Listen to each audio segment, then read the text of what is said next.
नमस्कार. छायाज रेसिपीजमध्ये आज आपण तांदळाच्या पिठापासून मस्त कुरकुरीत अशी रेसिपी बनवणार आहोत. सुरुवात करूया. सगळ्यात आधी एक वाटण तयार करूया. यासाठी मिक्सरच्या भांड्यामध्ये हिरव्या मिरच्या घालायच्या आहेत. इथे मी 2 हिरव्या मिरच्या घेतल्यात. यानंतर यामध्ये थोडंसं आलं घातलं आहे. 4 ते 5 लसणाच्या पाकळ्या घालायच्या आहेत. यानंतर इथे मी अर्धा चमचा जिरं घातलं. आता हे आपल्याला जाडसर वाटून घ्यायचं आहे.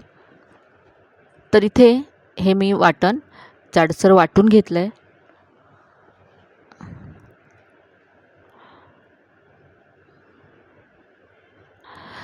हे तयार वाटण आता बाजूला ठेवूया. यानंतर इथे मी एक मध्यम आकाराचा कच्चा बटाटा सोलून घेतला. हा आता किसून घ्यायचा आहे.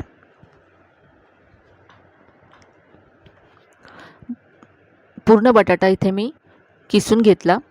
आता यामध्ये 1 वाटी तांदळाचं पीठ घालायचं आहे. यानंतर जे आपण वाटण तयार करून ठेवलं होतं ते यामध्ये घालायचं आहे.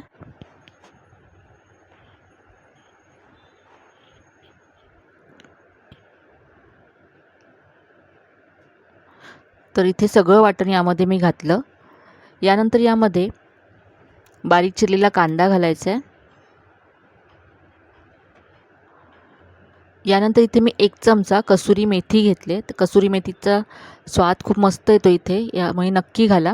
यानंतर इथे 1 चमचा दही घालायचं आहे. दह्यामुळे रेसिपी मस्त थोडीशी आंबट लागते. दही नसेल तर तुम्ही इथे 1 चमचा लिंबाचा रस किंवा पाव चमचा आमचूर पावडर घालू शकता. यानंतर यामध्ये चवीप्रमाणे मीठ घालायचं आहे आणि बारीक चिरलेली कोथिंबीर घातली आहे. याबरोबरच तुम्ही यामध्ये शेंगदाण्याचा कूटसुद्धा घालू शकता.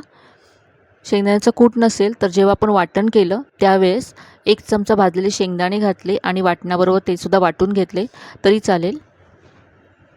आता हे सगळं असं मिक्स करून घ्यायचं आहे आणि नंतर यामध्ये पाणी घालायचं आहे. हातानेच हे सगळं मी एकजीव करून घेतलं. आता इथे मी 1 वाटी पाणी घेतलं आहे. त्यातलं थोडं थोडं घालत जायचं आणि आपल्याला हे घट्टच हवं आहे. एकत्र मला किती पाणी लागलं ते मी शेवटी सांगेन.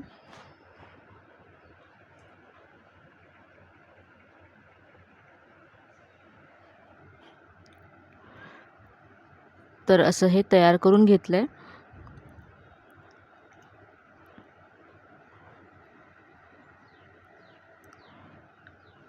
तर हे पाहू शकता असं घट्ट आहे आणि हे मळण्यासाठी मला पाव वाटी पाणी लागलं आहे. हे पीठ आता बाजूला ठेवूया आणि मस्त अशी टोमॅटोची चटणी बनवूया. चटणीसाठी इथे मी साहित्य घेतलं आहे. 1 मध्यम आकाराचा टोमॅटो घेतला आहे. यानंतर 3 ते 4 लसणाच्या पाकळ्या घेतल्या, थोडंसं आलं घेतलं आहे, हिरवी मिरची घेतली आहे, कोथिंबीर घेतली आहे आणि पाव चमचा जिरं घेतलं आहे. हे सगळं आपण मिक्सरच्या भांड्यामध्ये काढून घेऊया.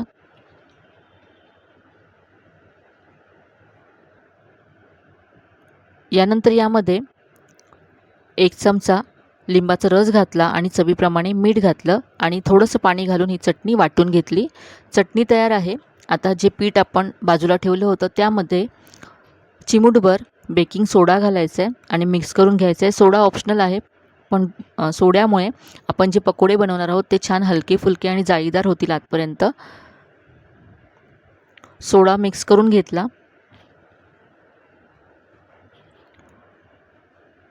आता याचे आपण पकोडे फ्राय करून घेऊया. तर यासाठी इथे कढईमध्ये मी तेल गरम करून घेतलं आहे. तेल गरम झाल्यानंतर गॅसची फ्लेम मीडियम ठेवायची आहे आणि आता हे पकोडे तेलामध्ये सोडायचे आहेत. हाताने याला असा गोल शेप द्यायचा.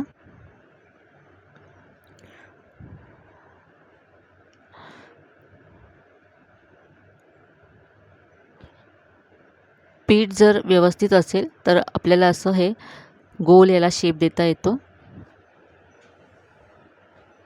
यामुळे जास्त पातळ करू नका पीठ. हे सगळे पकोडे मी तेलामध्ये असे सोडलेत. लगेच याला आपल्याला हलवायचं नाही आहे. हलके होऊन हे वरती येतील, मगच आपण याला हलवूया. तर आता हे पहा हलके झालेत आणि वरती आलेत. तर याला आता आपण उलटून घेऊया.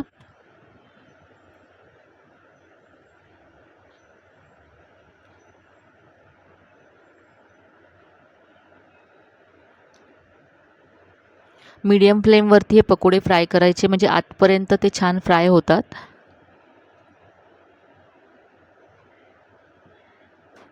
तर इथे मस्त गोल्डन ब्राऊन रंग आला पकोड्यांना. याला आणखी आपण थोडंसं डार्क करून घेऊया. तर हे पकोडे तयार आहेत. रंगसुद्धा छान आला आहे. काढून घेऊया. आणि असेच उरलेले पकोडेसुद्धा इथे मी फ्राय करून घेते.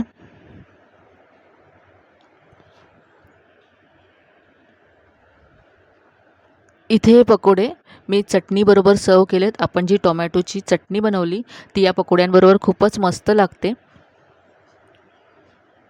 घरच्या साहित्यामध्ये पकोडे तयार होतात. यामध्ये आपण खूपच कमी साहित्य वापरलं.